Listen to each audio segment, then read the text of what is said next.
ریاست متحدہ بلدیہ ہائے ہائے کورنگی سے اب ہائے ہائے کی آوازیں آئیں گی۔ پہلے تو ظلم و ستم کے پہاڑ توڑے گئے اور احتجاج کرنے والوں کو بندوقوں کے دستے سے دھکے دیے گئے، ان قابل احترام اساتذہ کے ساتھ توہین آمیز رویہ اختیار کیا گیا، لیکن اب ریاست متحدہ بلدیہ ہائے کورنگی میں تبدیلی کے بعد اب مظاہرے جائز ہو گئے۔ ہماری اطلاعات کے مطابق بلدیہ کورنگی میں تنخواہیں یقیناً تاخیر کا شکار ہیں، تاہم اس تاخیر کا فائدہ بھی اٹھایا جا رہا ہے اور ایک دفعہ پھر میسج چل رہے ہیں کہ بدھ یا جمعرات کو ڈپٹی کمشنر اور ایڈمنسٹریٹر کے خلاف مظاہرے کا اہتمام کیا جائے گا، لیکن کیا ملازمین اس میں مظاہرے میں شریک ہوں گے؟ یہ سوال ہے، کیونکہ ماضی میں مظاہرہ کرنے پر جو تشدد کا نشانہ بنایا کرتے تھے آج وہ مظاہرہ کروا رہے ہیں، کیا مذاق ہے؟ لیکن ڈپٹی کمشنر اور ایڈمنسٹریٹر کے خلاف بدھ یا جمعرات سے مظاہرہ شاید شروع ہو جائے کہ تنخواہ کیوں نہیں ہو رہی، لیکن ہمارے ذرائع کے مطابق ڈپٹی کمشنر اور ایڈمنسٹریٹر بھی دانتوں سے اخروٹ توڑ رہے ہیں اور انہوں نے اخروٹ توڑنا شروع کر دیا ہے۔ ابتدائی ذرائع کے مطابق ڈپٹی کمشنر نے بھی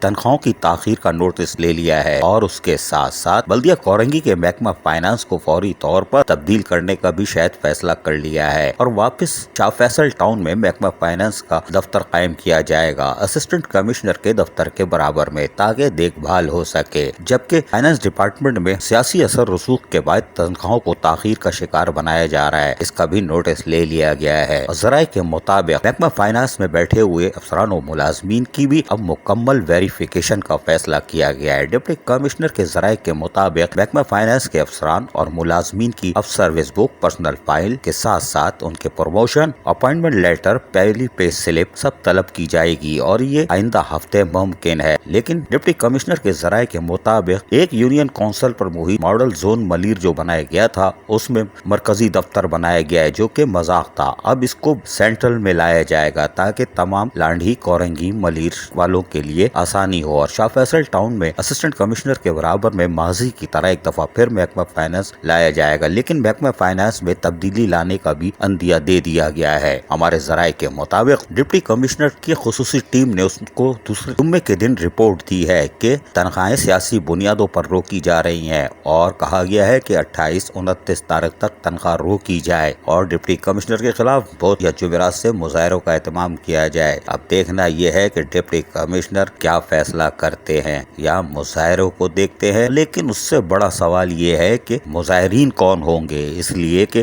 اساتذہ ویسے ہی پریشان ہے۔ تاہم ہمارے ذرائع کے مطابق کورنگی ٹیچر ٹریننگ انسٹیٹیوٹ جو TTI سے مشہور ہے، وہاں گزشتہ 3 دنوں سے ایک بار پھر غیر قانونی کاموں کا آغاز ہو گیا ہے۔ بیک ڈیٹوں میں سروس بکوں پہ کچھ اندراج کیے جا رہے ہیں، کام تیزی سے مکمل کیا جا رہا ہے۔ ٹیچر ٹریننگ انسٹیٹیوٹ میں ایک لائبریری میں سابق اسسٹنٹ اکاؤنٹ آفیسر کو جو کہ سابق چیئرمین کے کوارڈینیٹر تعلیمی کمیٹی تھے، ان کے لیے علیحدہ سے کمرہ بنایا گیا تھا جہاں پہ بہت سے کام اتر چکے ہیں، لیکن 3 دن سے مزید سروس بک اور پرسنل فائل پر ایجوکیشن کے لیے کچھ اندراج ہو رہے ہیں، کون کر رہا ہے ہمیں نہیں معلوم، لیکن ہمیں یہ پتا ہے کہ ڈپٹی کمشنر نے اس کا بھی نوٹس لے لیا ہے۔ عزیز عارف، KBS بلدیاتی نیوز، کراچی۔